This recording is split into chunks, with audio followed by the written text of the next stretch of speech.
Nous sommes le 4 février 2023. Nous partons de la PFC Montereau.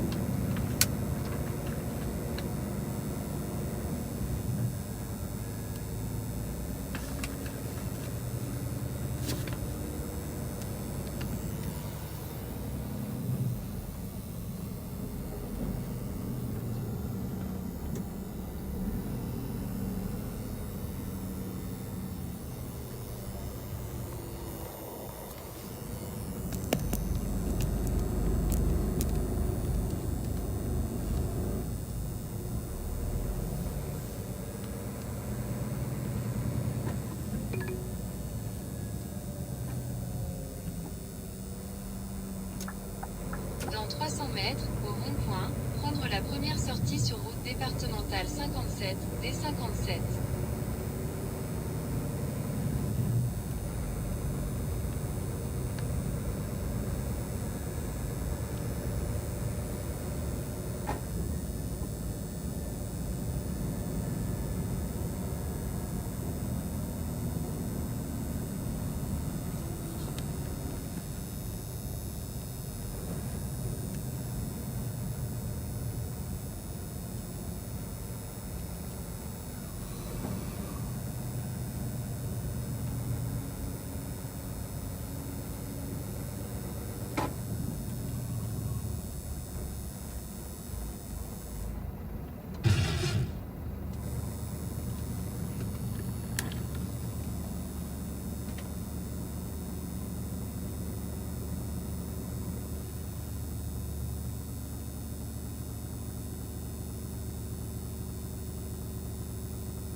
Départementale 57. Continuez sur D57 pendant 4 km.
Dans 500 mètres, prendre à gauche sur N36, panneau vers Meaux, Guignes.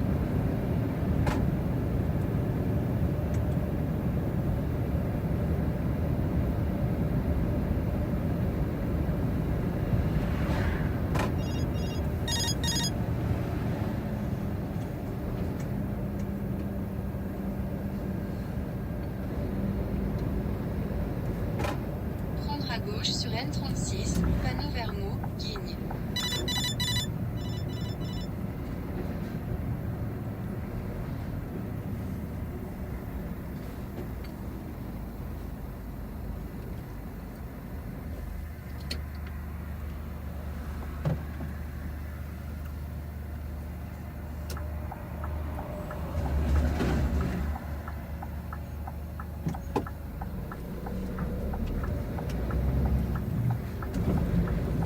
Continuez sur N36 pendant 7 km.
N36.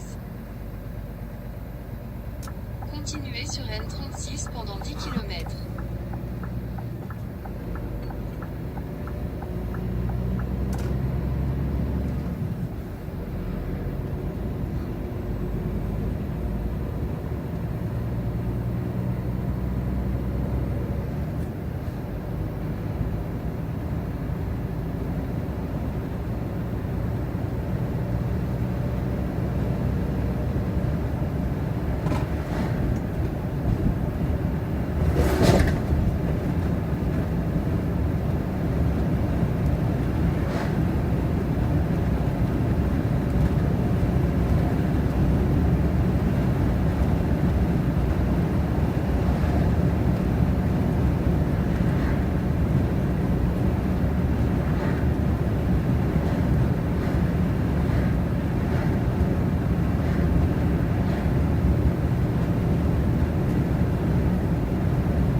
9 degrés Celsius.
Dans 600 mètres, au rond-point, prendre la première sortie, N4, vers Nancy, Coulommiers.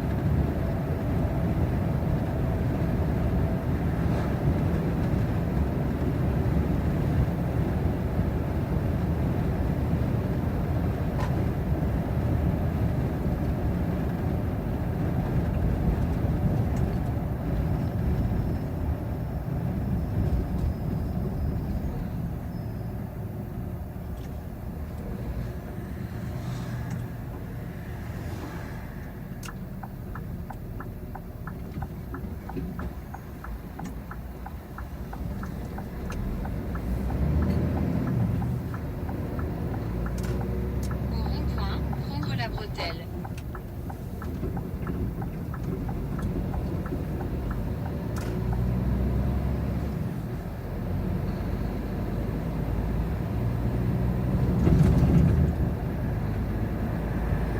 Rejoindre N4, puis vous arriverez à destination.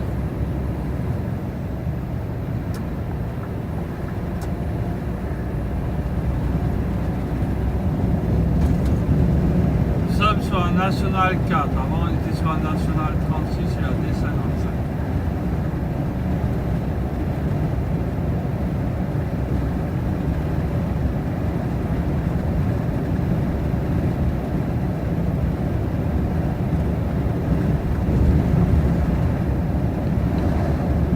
Vous êtes arrivé.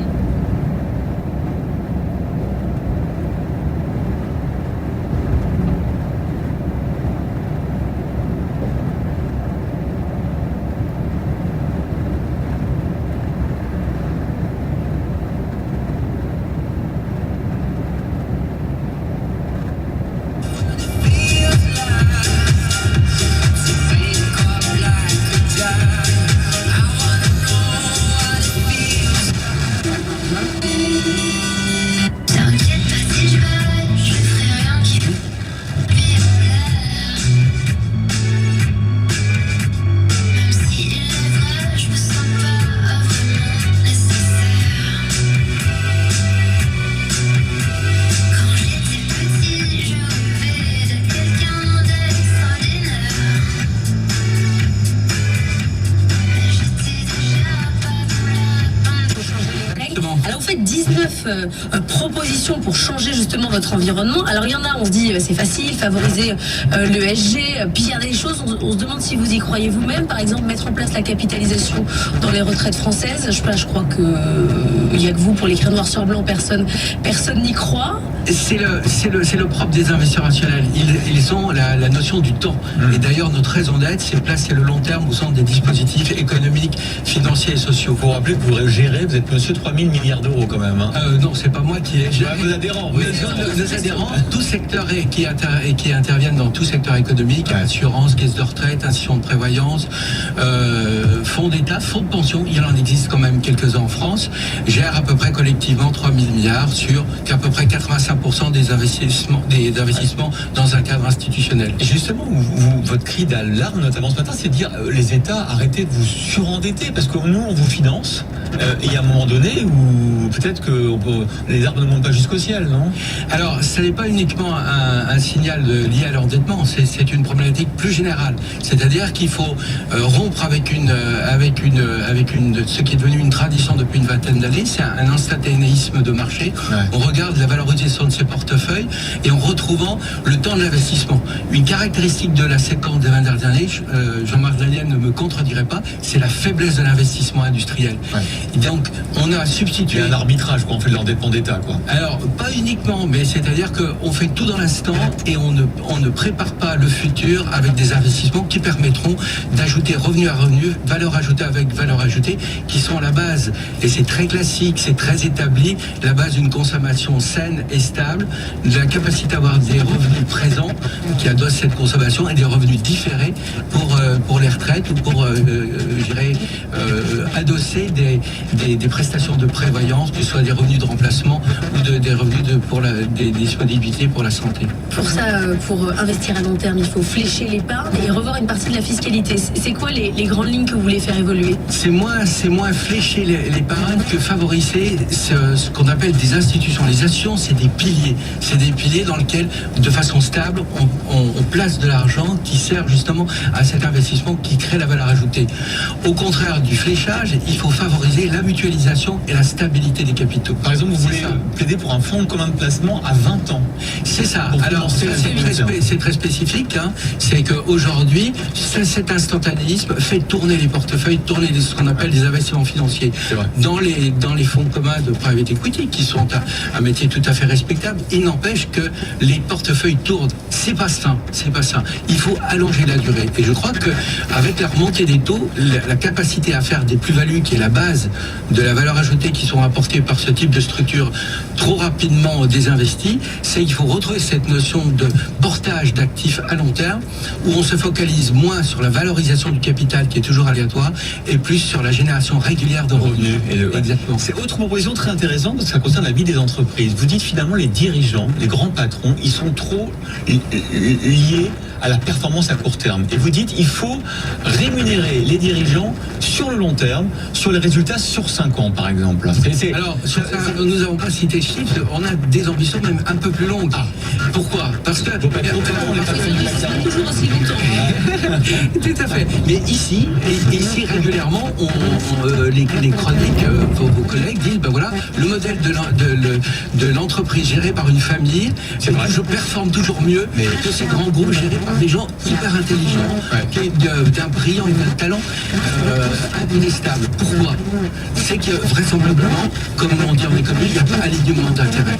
Donc ce qu'il faut essayer de retrouver, c'est cet alignement d'intérêt qui donne cette vision de gestion patrimoniale à long terme à l'entreprise. Entre le manager et les intérêts à long terme de l'entreprise. Exactement. Pour ça, vous diriez au patron du CAC 40, maintenant on va vous rémunérer sur vos patrons sur 10 ans. Ça fait des super bonus, quoi, à la fin. Oui, mais enfin, Pourquoi pas? Mais simplement... Ça plaît pas toujours beaucoup à l'opinion publique, les super bonus. Hein.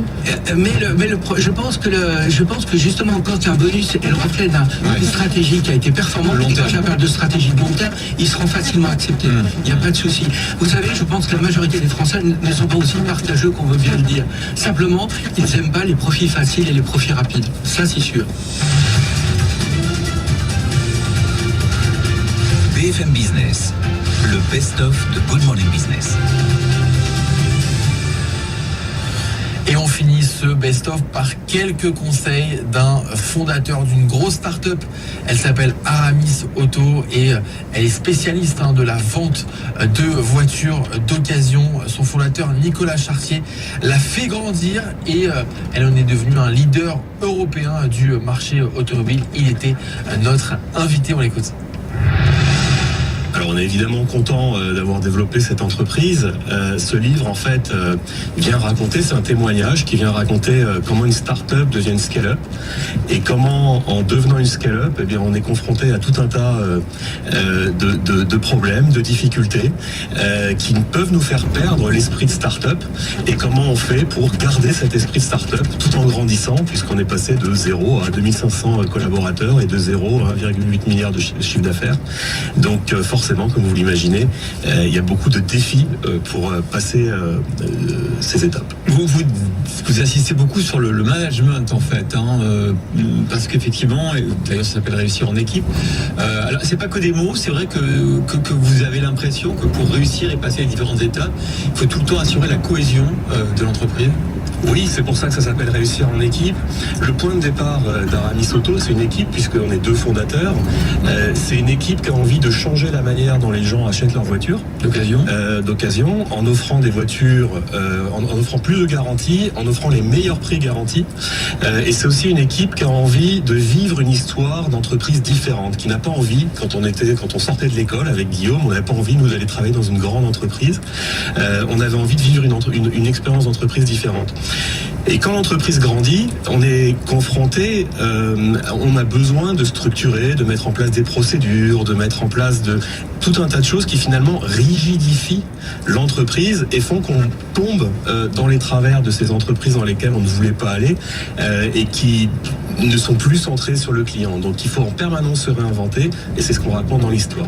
Oui, mais est-ce que c'est pas totalement illusoire de vouloir rester en mode start-up, de connaître tout le monde, d'être toujours disponible? C'est pas possible en fait. Alors évidemment, on ne peut pas, quand on est 2500, avoir la même manière de fonctionner que quand on est 50. Mais ce qui est important, c'est que on continue de garder, quand on est une entreprise de scale-up de taille importante comme la nôtre aujourd'hui, qu'on continue de garder cette orientation vers le client et que les collaborateurs sur le terrain, c'est pour ça qu'on parlait de management, parce qu'en fait nous, on oriente les efforts vers donner le pouvoir aux collaborateurs, donner confiance aux collaborateurs et avoir confiance dans les collaborateurs pour qu'ils puissent prendre des décisions, prendre des initiatives pour servir les clients. C'est l'art de déléguer, c'est surtout comment on fait quand on grossit pour continuer d'avoir de l'initiative sur le terrain au plus proche des clients, puisqu'en fait on sait que toutes ces entreprises qui sont grosses ou qui grossissent finissent par avoir beaucoup de procédures, on vit tous l'expérience. Comment vous faites? Vous faites comme Jeff Bezos, vous mettez la chaise rouge du client et vous lui parlez comme s'il était là? C'est quoi votre méthode?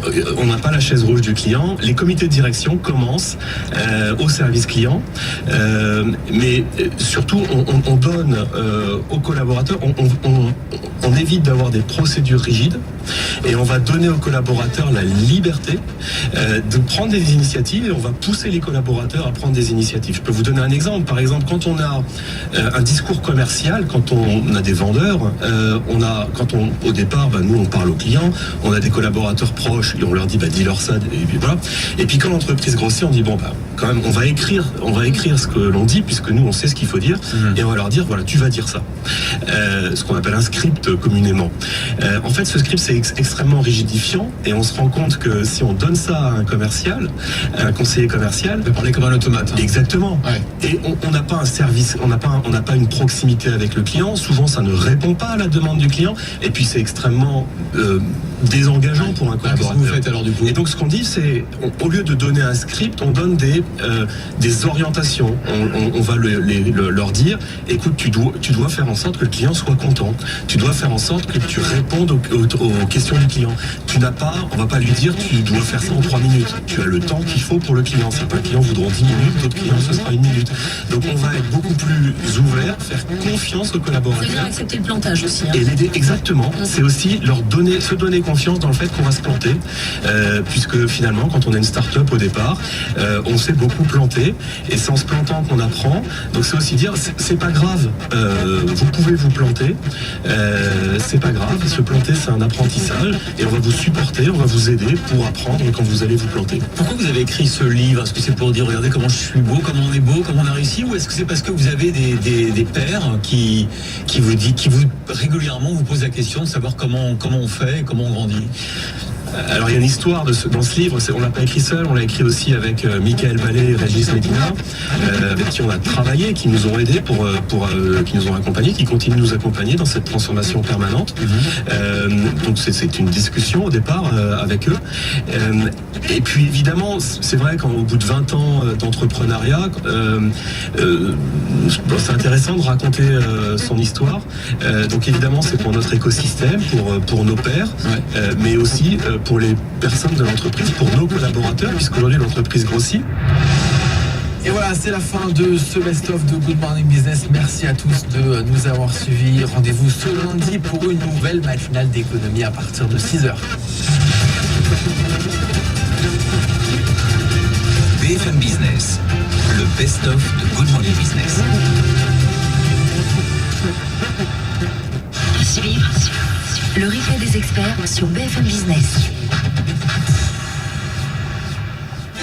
Le luxe s'installe sur BFM Business. Tout un univers à découvrir, un site, des podcasts et une émission. C'est Iconic Business. Ce sera exclusif, intemporel, mythique, responsable et surtout déculpabilisé. C'est là où on parle de luxe accessible, puisque nous sommes véritablement dans les codes du luxe et que nous sommes les seuls à faire ce que nous faisons aujourd'hui. On est sur des adresses de prestige. C'est une adresse illustre. C'est cette exclusivité Au niveau de l'art, le mettre au service de notre clientèle. On en compte 31 qui ont cette prestigieuse distinction en France. Tout ce qui nous a fait envie, séduit et intrigué ces derniers jours, toutes les semaines sur BFM Business et dès à présent sur le site et les réseaux sociaux.